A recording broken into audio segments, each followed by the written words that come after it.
யோகப்பட்டேன பத்தாங்கம் திரிநேத்திரம் சாந்த விக்கிரகம் தியாயே சமஸ்த தோஷக்னம் வாதாத்மஜம் அகல்மஜம். ஆத்மத் குருபியோ நமகா விகனச மகாகுருவியோ நமகா.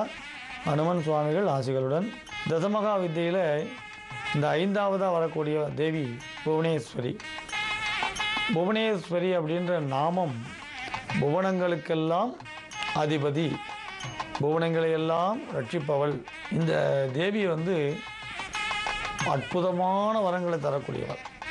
அதாவது நம்மை அறியாமல் நினைத்தா கூட நமக்கு வரம் தரக்கூடியவள்.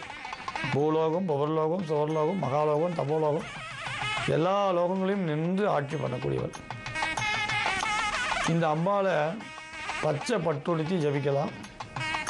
இந்த அம்பாளோட நாமத்தை பற்றி சொல்லச்சு, ஒரு சமயம் ஒரு பெரிய சக்கரவர்த்தி, அவனுக்கு ஜோதிட ஆசை எல்லாருக்கிட்டையும் கூட்டு கேட்டுருக்கான்.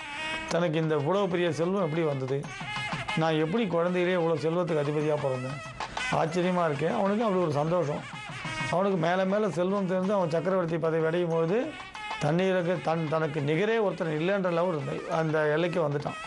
அதாவது அவன் சக்கரவர்த்தி ஆகும்பொழுது தனக்கு நிகர் யாரும் இல்லை அப்படின்ற ஒரு நல்ல நிலைக்கு வந்துட்டான்.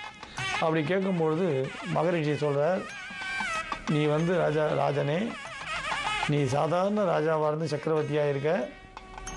இது என்ன ரகசியம்னா, நீ போன ஜென்மத்தில் வண்டா இருந்த. நீ வண்டா இருக்கும்பொழுது நீ தங்கிறதுக்காக மூங்கிலில் எந்த பாகம் பலகீனமாக இருக்கோ அதெல்லாம் குடைவ. இந்த மாதிரி மூங்கில குடையிறது வண்டோட சுபாவம். நீ ரெக்கையை அடிச்சுட்டு மூங்கில குடைஞ்சி போகும்பொழுது ஒரு ஓசை ஒன்று வரும். கிட்டத்தட்ட அந்த ஓசை ஹிரீம்ன்ற மாதிரி ஒரு சத்தம் வரும். இப்படி அந்த சத்தம் கொடுத்துட்டே இருக்கும்போது இது உன் வாழ்நாள் பூரா அந்த சத்தத்தை கொடுத்துட்டே இருந்த. இது உன்னோட அறியாமையும் 5 அறிவு ஜீவனாக பிறந்த உன்னையும் ரட்சிக்க நினச்சி அம்பாள் தன்னை சுத்தி செய்கிறதா எடுத்துட்டான். அம்பாள் புவனேஸ்வரி அந்த ஹிரீம்ன்ற நாமம், அந்த ஹிரீம் அப்படின்ற நாமமாக எடுத்துட்டு நீ ஹிரீம்னு உச்சரித்ததை கூட ஹிரீம் அப்படின்னு ஒரு உச்சரிப்பாக எடுத்துகிட்டு தன்னோட பீஜாட்சரத்தை நீ சொன்னதாக கணக்கெடுத்து 1 கோடி ஜபம் பண்ண புண்ணியத்தை உனக்கு கொடுத்தா, நீ 1 கோடி ஜபம் பண்ணால் என்ன பலன் கிடைக்குமோ அந்த பலன் கிடைச்சதுனால இந்த ஜென்மாவில் நீ சக்கரவர்த்தியாக பிறந்திருக்க. இதான் ரகசியம்னு சொன்னதான். அதனால் வண்டு தான் சுபாவத்தை வெளிப்படுத்த கொடுத்த அந்த ஓசை இருக்கு இல்லையா, அந்த ஓசையே தன்னை துதி செய்ததாக எடுத்து அந்த வண்டுக்கு ஒரு லாபத்தை கொடுத்தான். ஆக அம்மாளோட கருணைக்கு இதை விட உங்களுக்கு வேறு என்ன உதாரணம் வரும்? பரம கருணை. அந்த பரம கருணை கிடைக்கணும்னா அம்பாளை ஜபிக்கிறது உத்தமம்.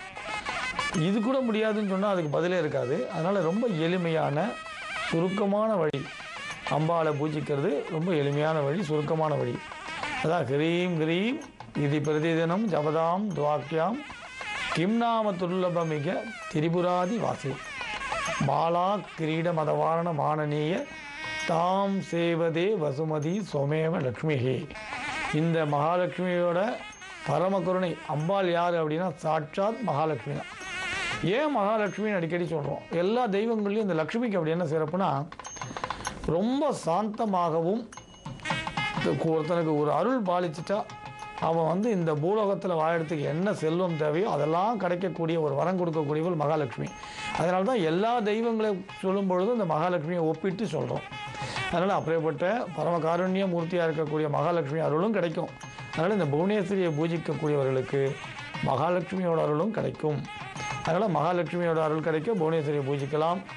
புவனேஸ்வரியை பூஜித்தா சரஸ்வதி அருளும் கிடைக்கும், லக்ஷ்மி அருளும் கிடைக்கும், செல்வமும் கிடைக்கும், ஞானமும் கிடைக்கும். அதனால் எல்லாவற்றையும் வழங்கக்கூடிய இந்த அம்பாள் மணி தீபத்தில் 18 தூண்கள் இருக்கக்கூடிய மண்டபத்தில் தங்கமயமாக ஜொலிக்கக்கூடிய இடத்துல இருக்கா. ஸ்ரீசக்கரத்தில் வாசம் பண்ணுறதா சொல்வா. ஸ்ரீயந்திரத்தை வச்சு பூஜிக்கலாம். அவர் ரொம்ப அற்புதமான வரம் தரக்கூடிய, உங்களுக்கு தெரிஞ்சிருக்கும், ஸ்ரீயந்திரம்னு எல்லாருக்கும் தெரியும். ஸ்ரீசக்கரத்தோட அடுத்து அர்த்தமேரு, அப்புறம் மகாமேரு. அதனால் ஸ்ரீயந்திரம் என்பதே ஒரு ரகசியமான யந்திரம்ன்றால் இந்த ஸ்ரீயந்திரத்தை பற்றி நிறைய ஆராய்ச்சியாளர்கள் நிறைய ஆராய்ச்சி பண்ணியிருக்கான்.